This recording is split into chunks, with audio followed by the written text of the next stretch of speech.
supper, Johnson talked of good eating with uncommon satisfaction. Some people, said he, have a foolish way of not minding or pretending not to mind what they eat. For my part, I mind my belly very studiously and very carefully, for I look upon it that he who does not mind his belly will hardly mind anything else. He was for the moment not only serious but vehement. Yet I have heard him, upon other occasions, talk with great contempt of people who were anxious to gratify their palates, and the 206th number of his Rambler is a masterly essay against gulosity. His practice, indeed, I must acknowledge, may be considered as casting the balance of his different opinions upon the subject. For I never knew any man who relished good eating more than he did.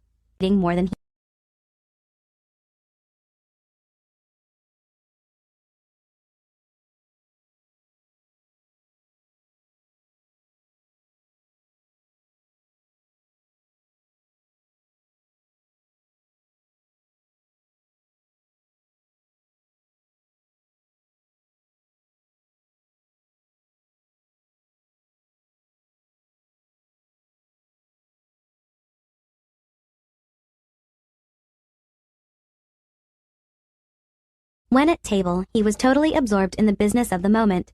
His looks seemed riveted to his plate, nor would he, unless when in very high company, say one word, or even pay the least attention to what was said by others, till he had satisfied his appetite, which was so fierce, and indulged with such intenseness, that while in the act of eating, the veins of his forehead swelled, and generally a strong perspiration was visible.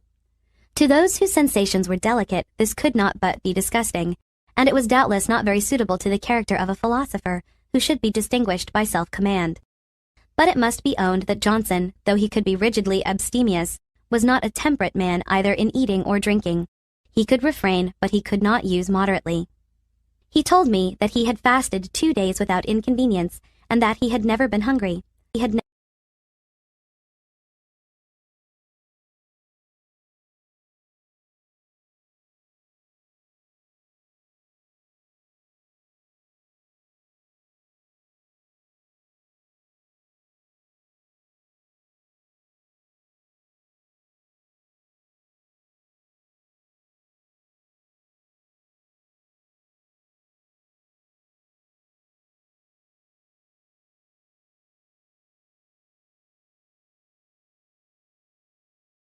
The free phone is the Samsung U740 handheld mobile device, which has MP3, video, text message, and instant message functions.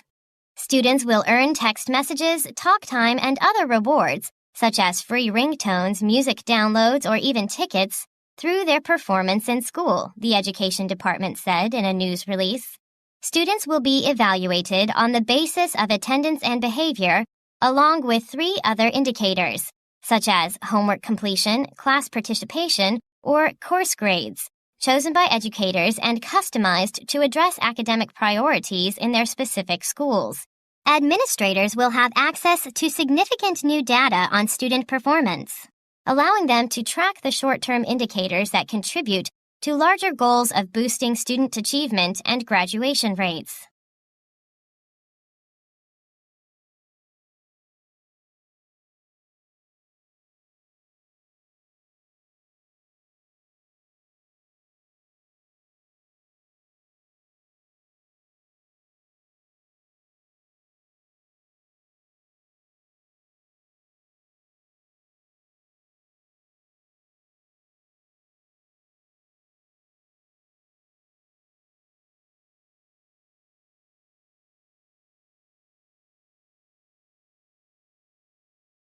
A Harvard economist's idea, giving free cell phone airtime to high-performing students as an incentive to continue doing well, is now in effect.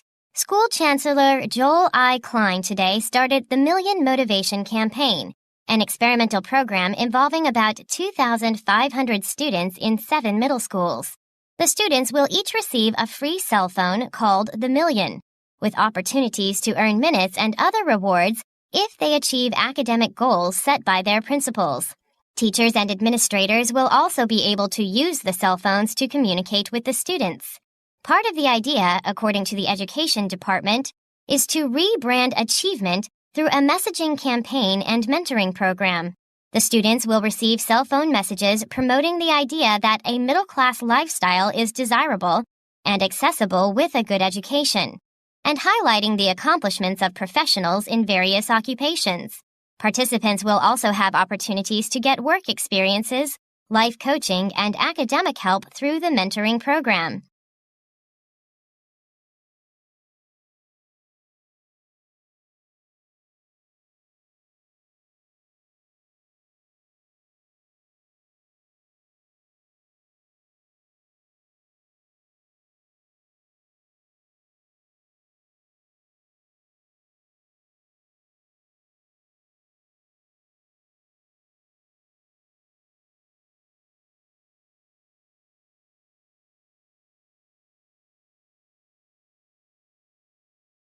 This being acquired and established, silence would be more easy, and my desire being to gain knowledge at the same time that I improved in virtue, and considering that in conversation it was obtained rather by the use of the ears than of the tongue, and therefore wishing to break a habit I was getting into of prattling, punning, and joking, which only made me acceptable to trifling company, I gave silence the second place. This and the next order I expected would allow me more time for attending to my project and my studies. Resolution, once became habitual, would keep me firm in my endeavors to obtain all the subsequent virtues. Frugality and industry freeing me from my remaining debt, and producing affluence and independence, would make more easy the practice of sincerity and justice, etc., etc. Conceiving then that, agreeably to the advice of Pythagoras in his golden verses, daily examination would be necessary.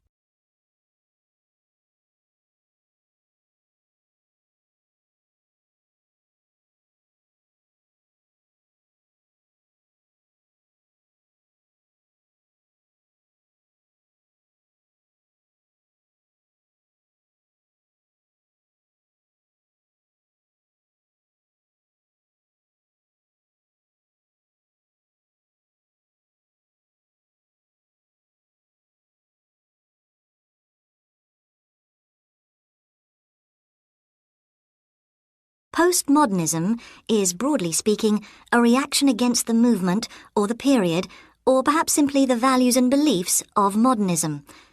Most people, even those who seem to know what it is or was about, tend to define it in negative terms by telling us what it isn't or doesn't do. Initially, the term had a fairly limited application and referred to a new anti-modernist style of architecture. But it spread like a virus to include almost all aspects of contemporary culture. One thing we can be sure about is that it wanted to get rid of what were called the grand narratives by which we explained how the world and history got us from the past to the present. Another feature of postmodernism is its belief that truth and reality are human-centered and internal. That is, the primary source of truth in the present age is the self. This, I believe, has now all passed and been thrown in the rubbish bin of history. Yet it is difficult to know whether the age of information technology confirms the passing of postmodernism or is a consequence of it.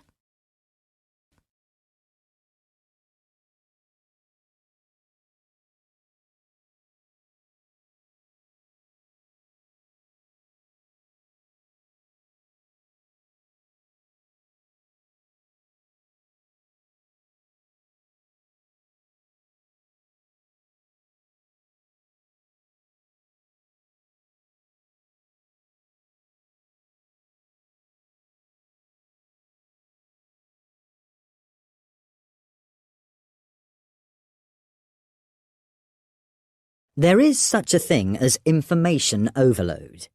There is just so much information out there now that we can't cope with it or fully absorb it, or even decide which bits of it we want to keep in our minds or which to discard. There is a similar thing going on with the range of choices we have as consumers.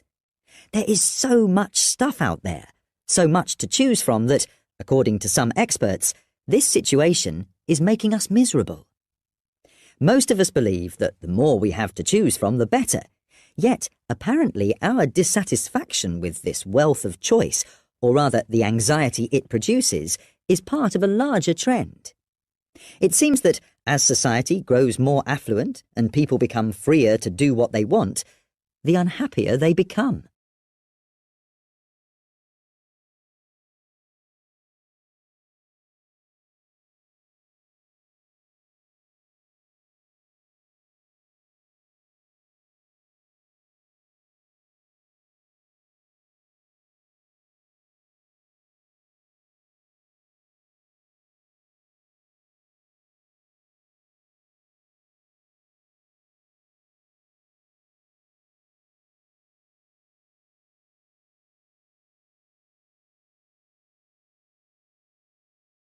Learning a language in the classroom is never easy, and quite frankly, it's not the way that most people would choose to learn if they had other options.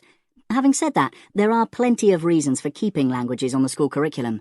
For one thing, a fair number of students go on to take jobs in business and commerce that require a basic knowledge of a second language. When you talk to young employees in top companies, it seems that they had a career plan from the start. They were motivated to find additional things to put on their CVs, and of course language is one of those added but significant extras.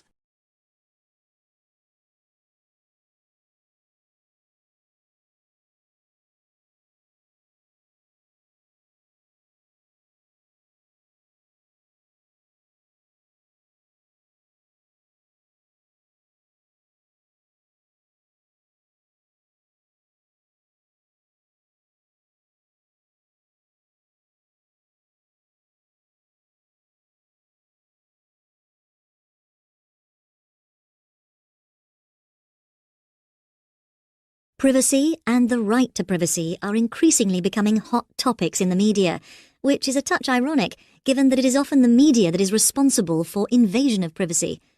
This is not just about those whose careers put them in the public eye, but ordinary people who, through no fault of their own, have come to public notice because of some event that has attracted the attention of the media. It might be that a member of their family has been imprisoned for some crime, rightfully or wrongfully, or perhaps they are the victims of some natural disaster. Some people argue that those who have chosen to be in the public sphere and have teams of public relations people to make sure they get as much public attention as possible, actors, rock stars, politicians and the like, have given up their right to privacy and get everything they deserve.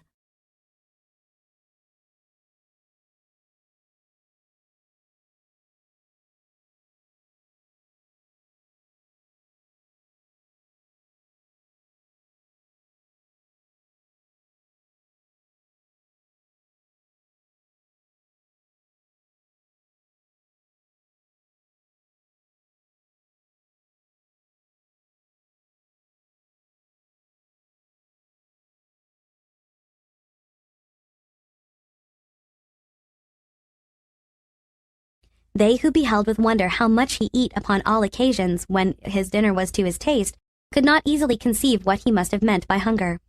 And not only was he remarkable for the extraordinary quantity which he eat, but he was, or affected to be, a man of very nice discernment in the science of cookery. He used to descant critically on the dishes which had been at table where he had dined or supped, and to recollect very minutely what he had liked.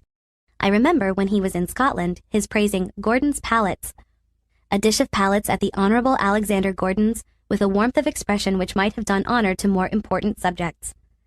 As for Maclaren's imitation of a made dish, it was a wretched attempt.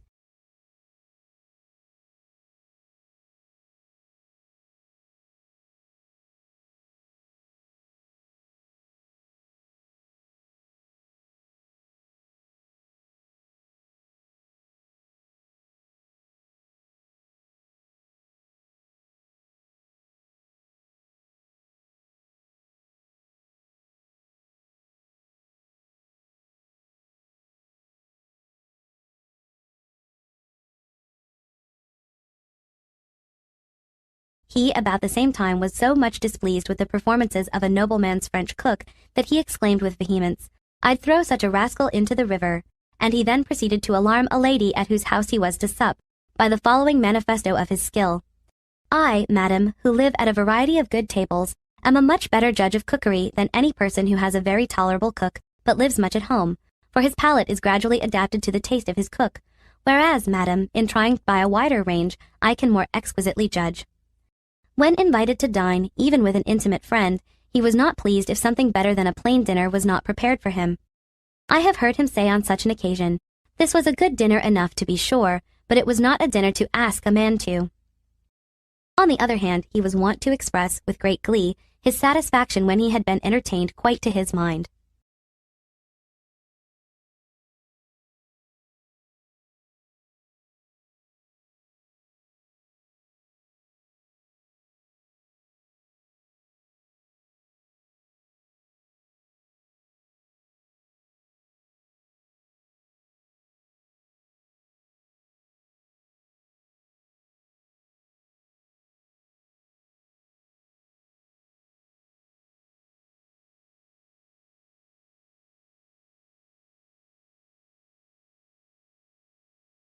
It is difficult to know how to place Montesquieu if you're the kind of person who likes to categorize. Historian, political philosopher, sociologist, jurist, or, if you think the Persian letters a novel, a novelist. He was all these things. Perhaps, as some have, he could be placed among that almost extinct species, the man of letters. The books that make up the spirit of the laws have had the most influence on later thinkers, and in them, as in his equally great Considerations on the Causes of the Grandeur and Decadence of the Romans, he makes his underlying purpose clear. It is to make the random, apparently meaningless variety of events understandable. He wanted to find out what the historical truth was. His starting point, then, was this almost endless variety of morals, customs, ideas, laws and institutions, and to make some sense out of them. He believed it was not chance that ruled the world, and that beyond the chaos of accidents, there must be underlying causes that account for the apparent madness of things.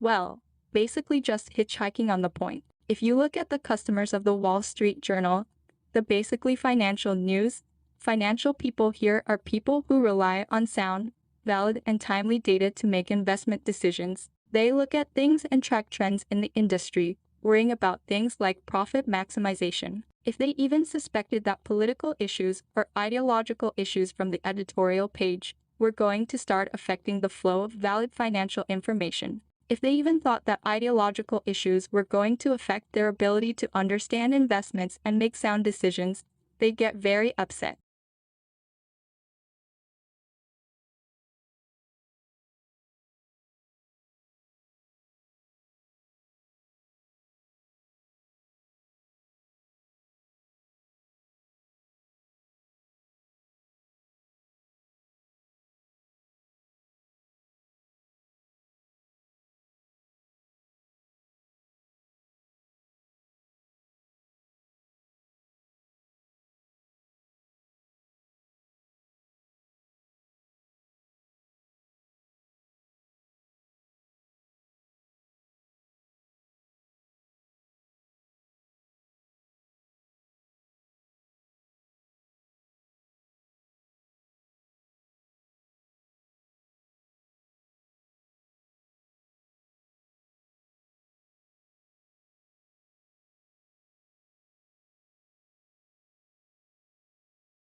In that month or 6 weeks, the patient may feel perfectly well. He may even travel around the world, spending hours packed into crowded airplanes with unsuspecting fellow passengers. That's bad enough with regular TB or with strains that are resistant to 2 or 3 mainline drugs used to treat the disease. But it's a potential public health catastrophe with a new strain called XDR-TB.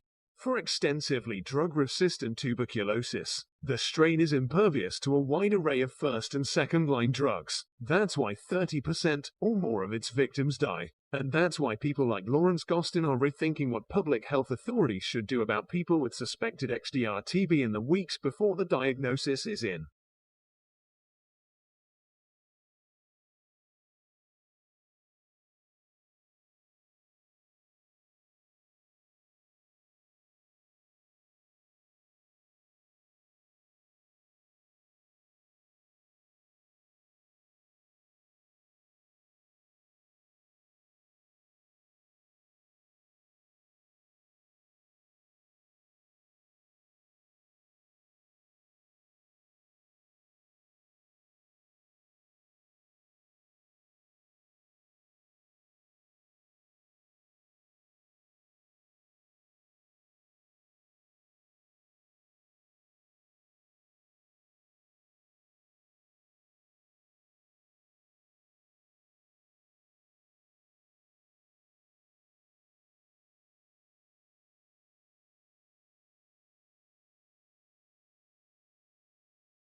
For many years, the favorite horror story about abrupt climate change was that a shift in ocean currents could radically cool Europe's climate. These currents, called the overturning circulation, bring warm water and warm temperatures north from the equator to Europe. Susan Lucier, an oceanographer at Duke University, says scientists have long worried that this ocean circulation could be disrupted.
The ocean has been getting bluer, according to a study published in the journal Nature.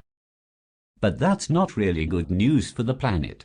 It means that the plants that tint the ocean green aren't doing so well. Scientists say that's because the ocean has been getting warmer.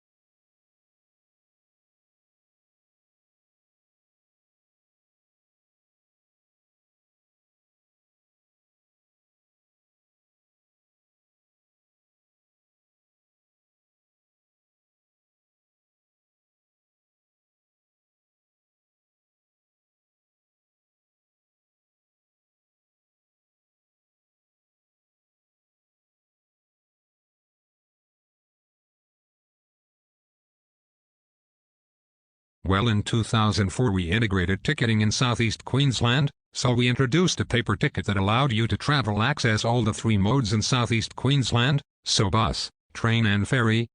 And the second stage of integrated ticketing is the introduction of a smart card, and the smart card will enable people to store value, so to put value on the card, and then to use the card for traveling around the system.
This is one thing we can say about babies, human babies compared to babies of other species, is that we are entirely dependent on our carers to bring us up and for us to survive. And so it's very important for babies to get into relationships with somebody who's going to look after them well. So, biology has meant that babies and the adults are geared up to be in relationship with each other from the start.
The effect of the first difference is, on the one hand, to refine and enlarge the public views, by passing them through the medium of a chosen body of citizens, whose wisdom may best discern the true interest of their country, and whose patriotism and love of justice will be least likely to sacrifice it to temporary or partial considerations.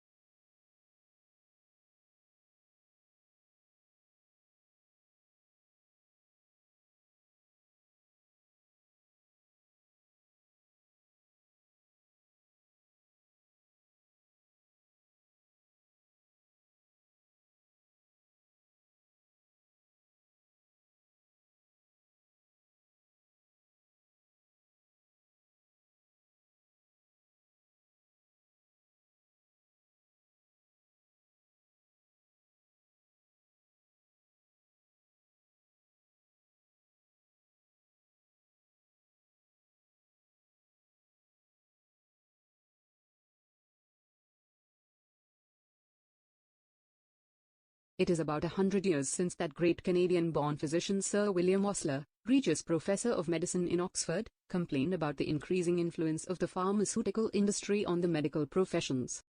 If he knew how this influence had increased since then, he would be turning in his grave at the way the industry now dominates doctors' prescribing habits.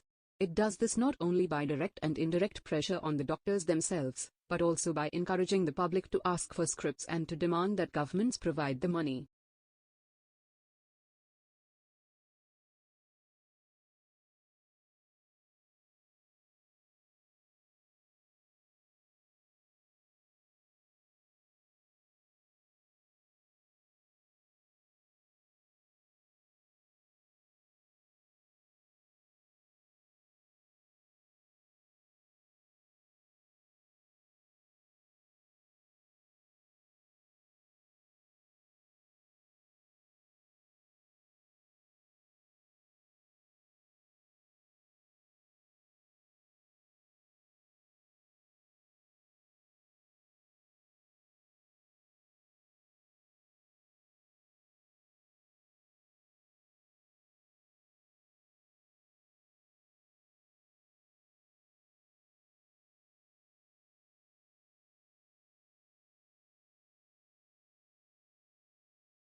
And one particular crop, almonds in the US and now in Australia, is transforming the world of beekeeping and of bees.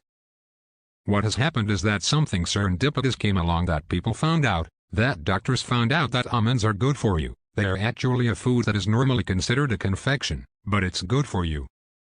The Almond Board got a very aggressive promotion going on for almonds. I just heard recently, they send out sales reps to cardiologists at hospitals to promote the heart benefits of almonds, so they go right to the doctors to do this. So they leave no stone unturned in a very good promotion of almonds, and it's legitimate promotion because they are a healthy food. So what's happened is worldwide, almond sales have taken off.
There's little doubt that genetically modified crops have the potential to offer great benefits to the world, yet they continue to be opposed by many people, even though any risks attached to their use have not been clearly established.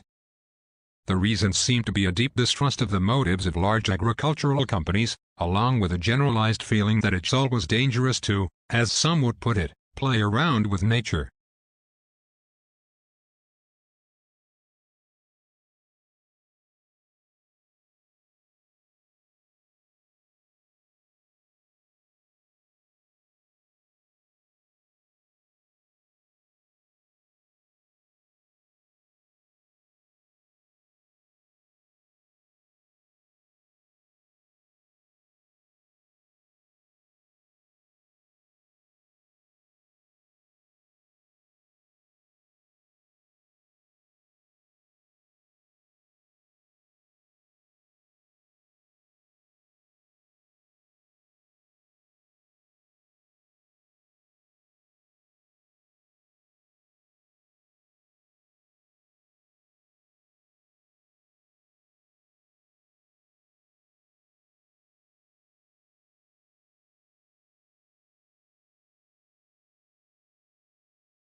Signs that secured borrowing remains robust and firm data on manufacturing and retail sales, released on Thursday, painted the picture of an economy that has yet to be cooled by the recent spate of interest rate rises.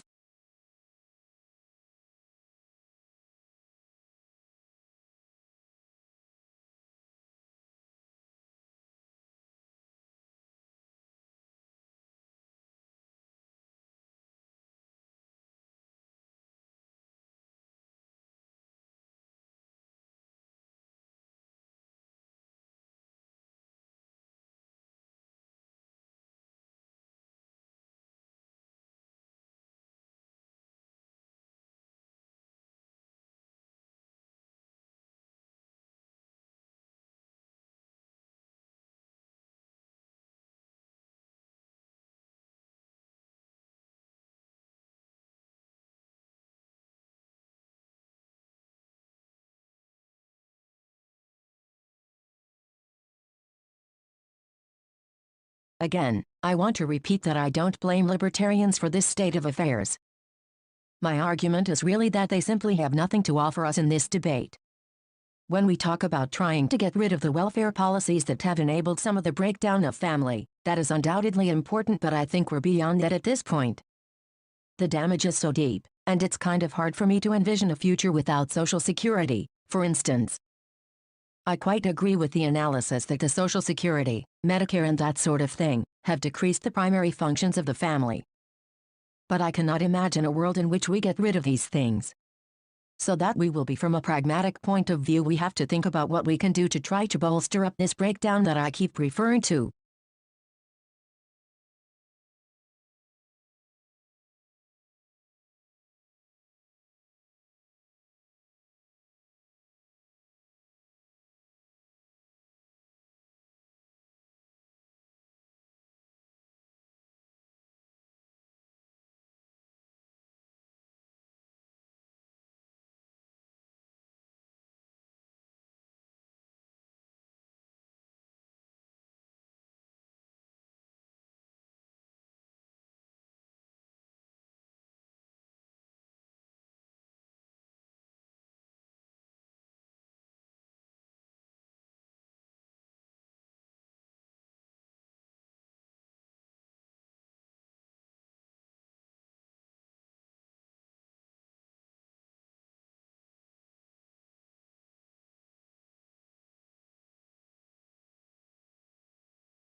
Green chemistry is a concept designed to develop technologies which allow chemistry to be practiced with minimal damage to the environment or in an environmentally compatible way, and it's meant to cover both chemical processes and chemical products. The center was set up about 7 or 8 years ago, and the idea was to provide a hub of activities that covered fundamental research work, international collaboration, but also educational development on public understanding of the project as well, and also networking, so we network out to well over 1,000 people around the globe.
Dave Hackenberg, a beekeeper since 1962, can usually tell what killed his bees just by looking at them.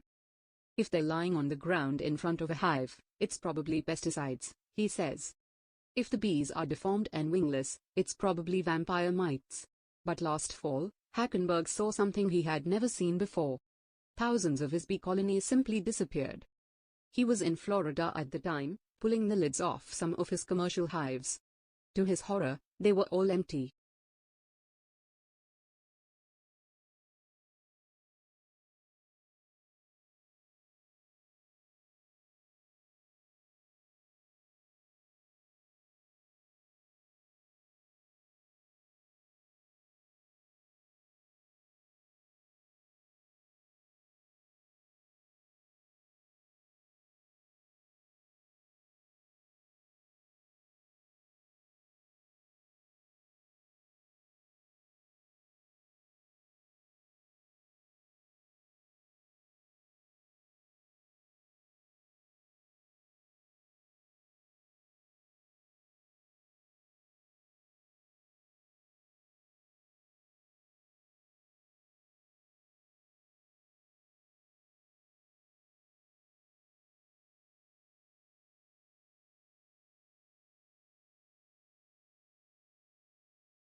There are some 250 million cars in America, 250 million cars in the country with just over 300 million people.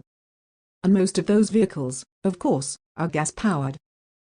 This poses a huge challenge given the limited supplies of oil and the growing urgency of the global warming crisis.